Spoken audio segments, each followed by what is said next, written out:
When my mother-in-law was asked if I would be preparing the New Year's meal, she responded with a dramatic wave of her hands and a burst of laughter. Absolutely not. That's impossible. My daughter-in-law can't cook to save her life, she exclaimed, proudly calling me the hopeless housewife who couldn't even manage a New Year's feast. She declared herself the sole authority in the kitchen. Her laughter wasn't just annoying, it felt like an outright insult. After enduring her derision for so long, I knew it was time to stand up for myself. My name is Natalie, I'm 29, and I got married last year. As a full-time housewife, I take pleasure in cooking, and thankfully, my husband isn't too picky. Anything edible seems to satisfy him. He's a kind man, and we live in a beautifully renovated home with a dream kitchen, complete with a large island. It should have been the perfect setup, but there's always been one persistent issue. My mother-in-law. She prides herself on her culinary skills and views me as a complete disappointment in the kitchen. Worse still, she doesn't keep her opinions to herself. Just the other day, while I was outside doing laundry, I overheard her gossiping loudly with the neighbor's wife. My daughter-in-law can't even cook properly. It's dreadful. I wonder about her upbringing. My poor son is so unfortunate to be stuck with her, she lamented. Each word felt like a thorn piercing through me. It was bad enough to endure her critiques of my cooking, but to hear her belittle my family was completely unacceptable. I realized I couldn't let this continue. It was time to take a stand. I've always held my parents in high regard, cherishing the countless lessons they taught me. Unfortunately, my mother-in-law never bothered to understand or appreciate those values. Instead, she chose to belittle me at every opportunity. Today was just another chapter in her ongoing series of critiques, her biting remarks echoing throughout the neighborhood. She doesn't even know how to season food properly. If I don't cook, there's no flavor at all. Why did my son have to marry someone like her? The neighbors chimed in, adding fuel to the fire with their jabs, questioning why she hadn't taught me herself. I muttered under my breath, enough is enough. I wish they would all just stop. My hand gripped a glass so tightly that it cracked. That evening, when my husband Daniel came home and my mother-in-law was conveniently in the shower, I saw my chance to finally let it all out. Can't you do something about your mother? I pleaded with Daniel as I helped him out of his jacket. She's going around the neighborhood every day, making me out to be some hopeless cook. I opened up about my mother-in-law's relentless behavior, feeling it was necessary. Daniel isn't particularly close to his mother and genuinely cares about me, so I expected his support. Maybe even hoped he would defend me or, at the very least, acknowledge the strain her words were causing. But his reaction took me by surprise. Well, Mom has always been very particular about cooking, he said, scratching his head, looking genuinely troubled. The word particular hung in the air, so light yet laden with accusation. I almost fired back with a comment about her overpowering seasoning but held back, staring at him in disbelief, wondering if he truly understood the impact of his mother's words. Come on, she's a good cook, right? He asked nonchalantly. I was taken aback. Well, I don't know much about good or bad cooking, he continued, but please just try to get along with Mom. That's what a wife is supposed to do, isn't it? With that, he left the room, leaving me stunned. Was this some kind of joke? Thoughts swirled in my mind. A good cook. A wife's duty. What does that even mean? Frustration surged within me. As much as I hated to admit it, my mother-in-law's cooking was far from delightful. She had monopolized the kitchen for the past year, ostensibly to spare me the effort, but I had never truly enjoyed her meals. She firmly believed that piling on the spices equated to better flavor.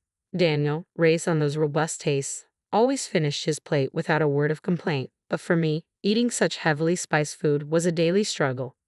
Not only was it unpleasant, but I feared it might ruin my palate and wasn't great for my health. Each mealtime had become a silent battle, where I forced myself to finish my portion out of fear of the consequences of leaving any behind. Alone in the quiet of our bedroom, I felt a wave of helplessness wash over me. I let out a heavy sigh. The real shock wasn't that Daniel failed to criticize his mother's cooking style, it was that he didn't seem to take my feelings seriously. In moments like these, I found myself missing the familiar, comforting meals from my parents' home. As the year drew to a close, so did the anticipation for the New Year's celebrations. This would be my first New Year since marrying into this family traditionally marked by a large gathering and a feast prepared by my mother-in-law.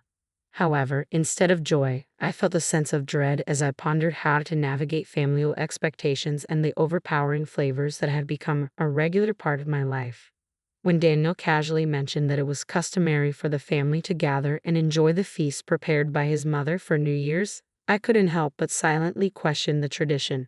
Outwardly, I managed only a half-hearted "oh." It seemed the relatives who eagerly attended each year had grown to love her cooking, or perhaps they had simply become accustomed to it. Despite feeling a twinge of sympathy for them, I couldn't shake the slight dread creeping in.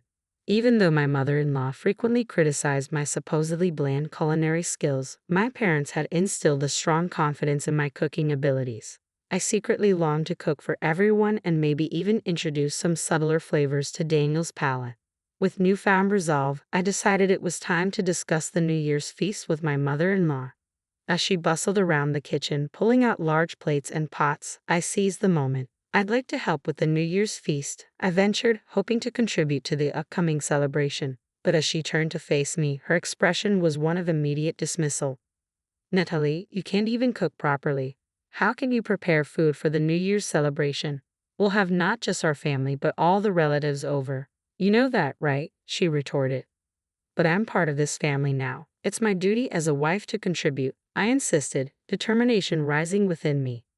I argued, my voice laced with desperation, but she simply shook her head. "Do you want to create an awkward atmosphere for the new year? Everyone comes expecting my cooking. We can't disappoint them. Please, if you understand, don't interfere." Frustration bubbled within me as I watched her dismiss my offer, turning back to her preparations. When New Year's Day arrived, the house quickly filled with about 20 relatives, more than I had anticipated, many of whom I hadn't seen since the wedding. As each guest arrived, I greeted them warmly, ushering them into the spacious dining room that had once overwhelmed me when I first moved in. The unusually large room buzzed with energy, perfectly suited for such gatherings. Meanwhile, my mother-in-law was already deep in conversation with the arriving relatives, taking center stage in the kitchen and being the heart of the celebration. During the festive preparations, a relative curiously asked, "By the way, is Natalie preparing the feast this year?" My mother-in-law waved her hands dismissively and laughed.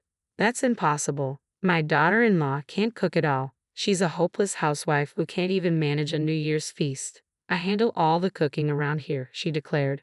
Her laughter sounded harsh and unwelcoming. It was not a light-hearted joke, but a pointed insult directed at me.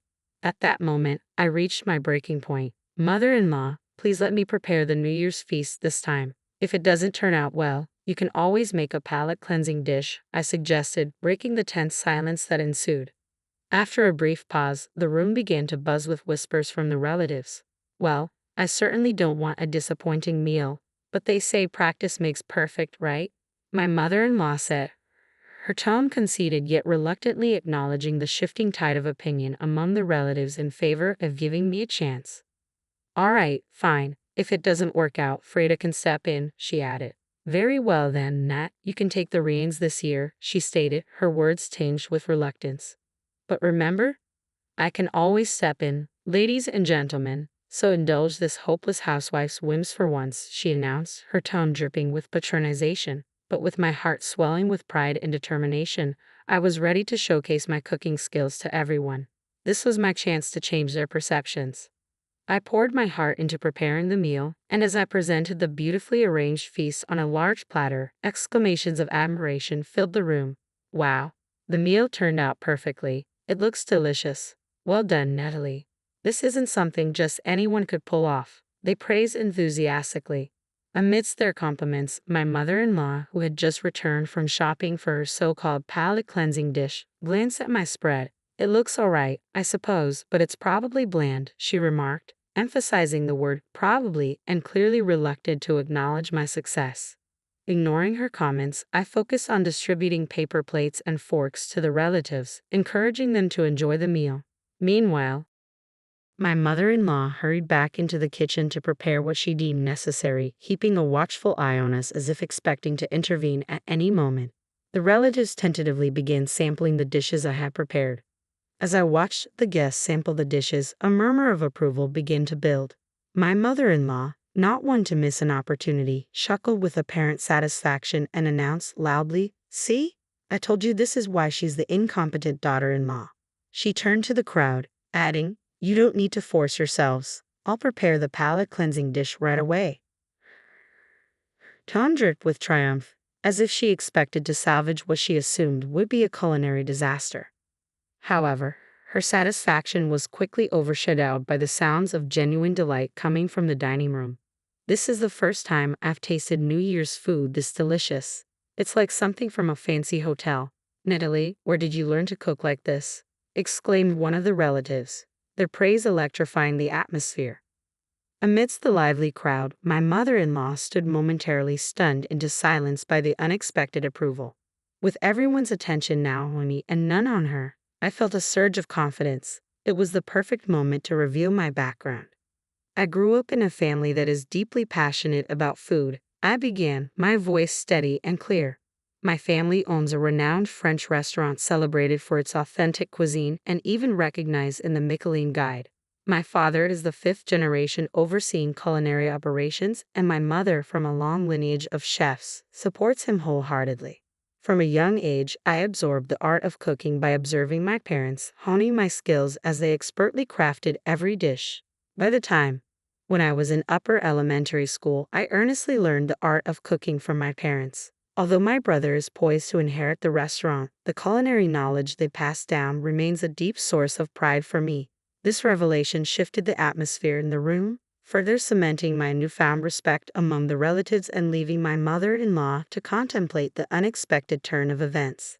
As the room buzzed with impressed voices, I felt a profound connection to my heritage, finally proud to share my true culinary roots. That's why I found it impossible to tolerate my mother-in-law's dismissive remarks and actions that undermined my skills. To her, dismissing my cooking was akin to denying my parents' legacy and the restaurant that had been a cornerstone of our family for generations. I had mentioned this before I got married, but it seemed to have fallen on deaf ears. My mother-in-law often treated me condescendingly, viewing me as just the daughter of a quaint countryside restaurant. Daniel, largely indifferent to culinary nuances, probably couldn't differentiate between a family-run establishment and authentic French cuisine. I sometimes questioned why I had married into this family, a thought I muttered under my breath as I turned to the sound of someone calling my name, meeting the gaze of several pairs of expectant eyes. "We have seconds. I want more." Despite the generous portions I had prepared, everything had been completely devoured. A wave of happiness washed over me, and I felt tears welling up. Receiving praise for my cooking should have felt routine, something I had known before marrying, yet over the past year, I seemed to have forgotten that sensation entirely. "Yes, I'll prepare more right away," I declared, renewed determination surging through me as I hurried out of the room. As I passed by my motionless mother-in-law, I noted that she had, after all, brought some ingredients, despite her earlier criticisms. "Mother-in-law, I'll use these ingredients," I announced, but she offered no reply. The groceries sat untouched in the kitchen as I reached into the supermarket bag to inspect its contents. Just then, 4 women entered the kitchen. Could you teach us how to cook too?" one of them asked, their faces eager with anticipation. I glanced up to see them lined up before me, their ages varying from my own to that of my mother-in-law's. This unexpected request bolstered my confidence. Here was a chance not just to share my heritage but also to foster a bond over our mutual love of cooking, transcending generational and family boundaries. It was a moment of validation, a chance to demonstrate the depth of my skills and the rich culinary legacy I carried. As I looked into their eyes, each gleamed with the same eager curiosity. "The food was amazing. We'd love to learn from you," they enthused. Hearing those words ignited something within me. I had never considered teaching cooking before, but witnessing their admiration awakened a newfound desire to share my knowledge. With a smile, I gladly agreed to teach them, and the room erupted with excitement. The group began animatedly discussing how they would impress their husbands by honing their cooking skills. Thus began an impromptu cooking class. My mother-in-law watched us from a distance, her expression unreadable as she silently tidied up. As we concluded the class and the dishes were served, they were met with enthusiastic praise. I must admit, Grace's cooking can be a bit too salty for my taste, but Natalie's dishes are delicate and refined, truly professional French cuisine. Jennifer, one of the participants, beamed with joy at the recognition. Feeling a mix of pride and unease, I offered a faint smile to my mother-in-law. but she remained focused on cleaning, undisturbed by the ongoing praises. Just as I pondered how to ease the tension, Daniel stepped in with a decisive statement. I actually prefer Natalie's cooking. Mom's strong flavors have always made me concerned about salt and health. Going forward, Natalie should handle the cooking regularly. His words seemed to take my mother-in-law completely by surprise, and before long, she quietly withdrew to her room. The news of my culinary abilities spread quickly among my relatives, marking a significant shift in how they viewed me and my place in the family. This unexpected turn of events not only bolstered my confidence but also subtly shifted the household dynamics in ways I hadn't anticipated. As word of my culinary talent spread, I soon found myself receiving requests to teach cooking classes. Initially hesitant, I remembered the joy from the impromptu New Year's cooking session and decided to embrace the opportunity. People genuinely valued my skills, and through word of mouth, my reputation as a skilled chef of authentic French cuisine grew rapidly.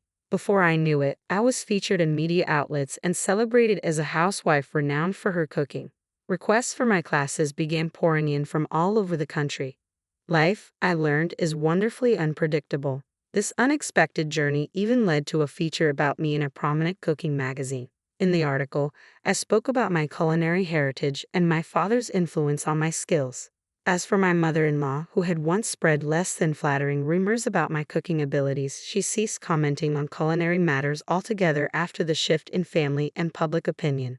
Over time, she gradually stopped cooking entirely, leaving me with full responsibility for meals in our home.